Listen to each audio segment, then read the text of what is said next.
Hey, what is up guys? Guitar Rock here, welcome back to another Genshin Impact video. Okay, so today we're going to talk about some beginner's guide and some things that I've been, discovering, stuff like that. And I want to make sure that you guys are up to date and do not miss out on some of the important things. Alright, let me destroy the slimes first as always. Easy. Wait, what? I'm pretty sure that was a whole attack. I just killed two of your friends. You just come back here and idle right here. Okay, so let's talk about some things that hopefully most of you guys are aware of, and that is the stars. Okay, so if you look around in the map, okay, you're walking around, suddenly there's these stars pointing towards something in the map. So that's an Anemoculus. So you want to try to look around the map. There's always some sort of way for you to interact with them. Alright, you can either glide to get them, or basically you need to climb high enough to be able to reach them. But remember, they are always going to be around, so make sure you guys pay attention to the minimap on the top left.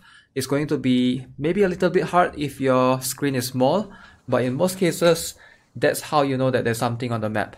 Alright, so first tip out of the way. Alright, second tip I have for you guys is the daily commissions. So this is very important. Make sure you want to do all your daily commissions every single freaking day, because not only do you get Primo Gems, you also get the bonus reward, a bunch of Adventure EXP.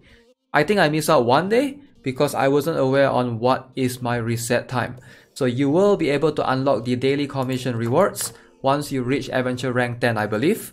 So once you reach there, and then you'll have these 4 tasks every day available to you. And then go to Mondstadt, talk to the guild adventurer, I forgot what's her name. She will give you the bonus rewards, and then you can have some extra Primo Gems. Now, Primo Gems is going to come in handy, especially as a free-to-play player.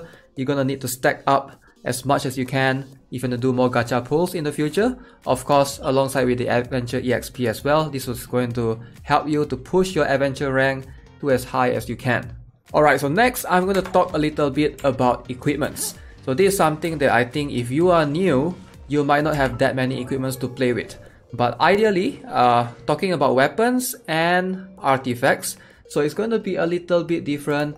But ideally, only use and level up and ascend your 3 stars and above.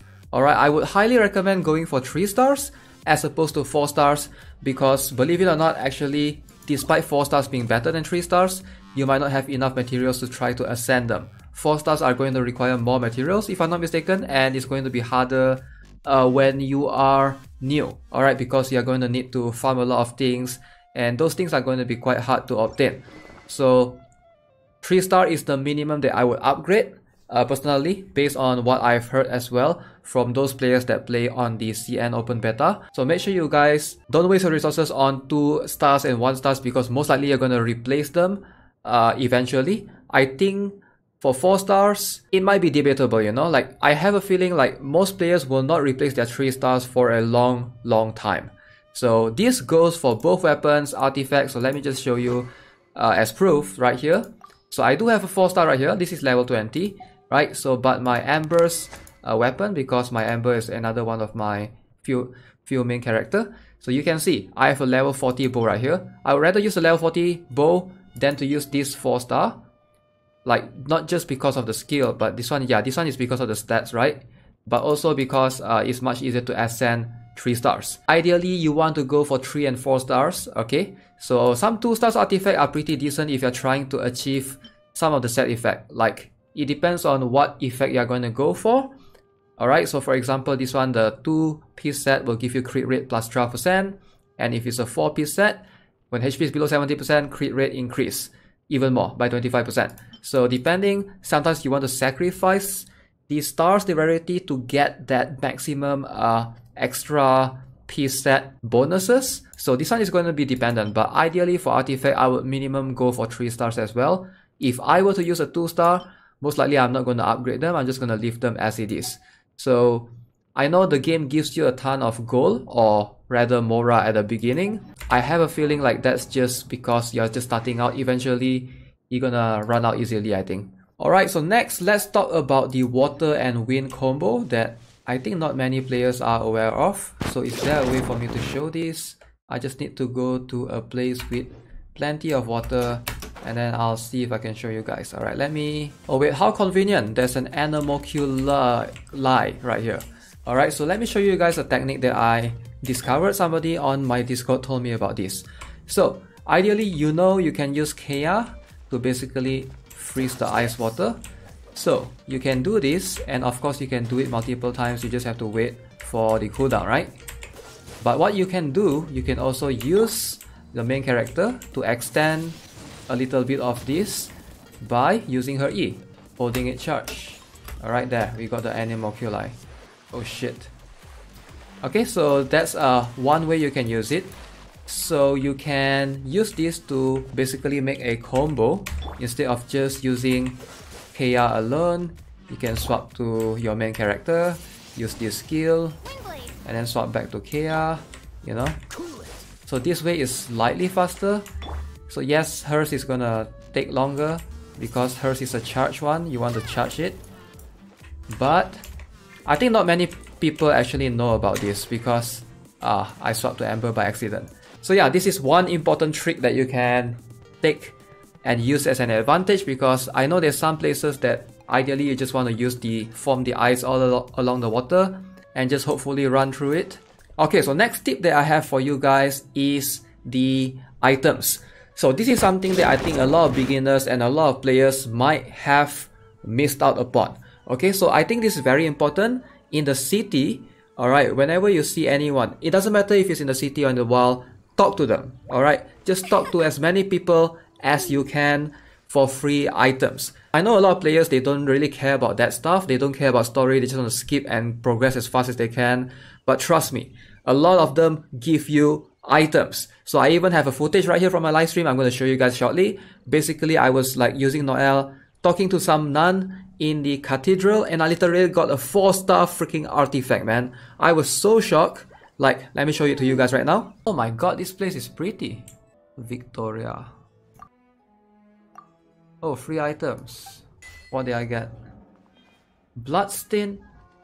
Did I just get a 4-star relic? Bloodstained Chevalier's Goblet. Crit rate plus 2.2%. Crit damage 4.4%. So yeah, as you guys can see right there, of course there are more examples, but ideally, talk to as many NPC as you can. Try your best to get as many free items as you can, especially if you are free to play. Okay, so next up, tip number 6, or is it 7 or 6? I don't even know. But yeah, 6 or 7.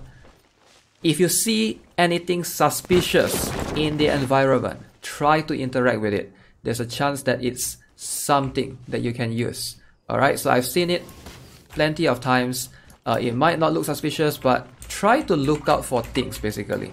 Like anything that you see in the environment, like statue missing, or why is there like a weird hole right here?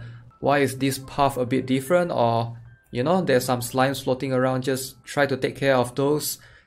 Get rid of them and see if something might pop up. You never know, because there's plenty of times that I've had that kind of experience.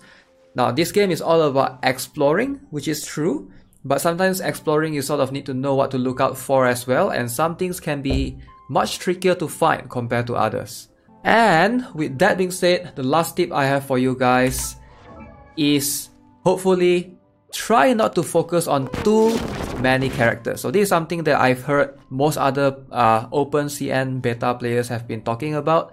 Ideally, your resources are going to run out a lot eventually. Alright, it's going to run out extremely quickly. Like right now you can see my main character is level 40, Amber's level 40 as well.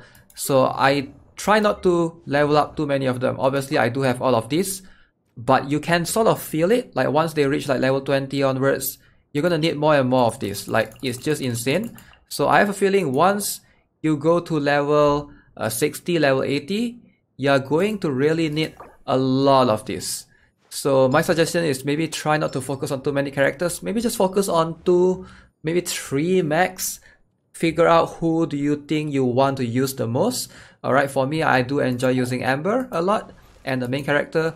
So they have been serving me well. And of course, I've been thinking of leveling Ningguang up as well, because I actually like her design and her skills in battle as well. So yes guys, overall that's my tips for you. Hopefully you guys enjoyed it. So if you guys find at least one of these tips helpful, subscribe to the channel, turn on the notifications because I'll have more Genshin Impact contents coming up real soon.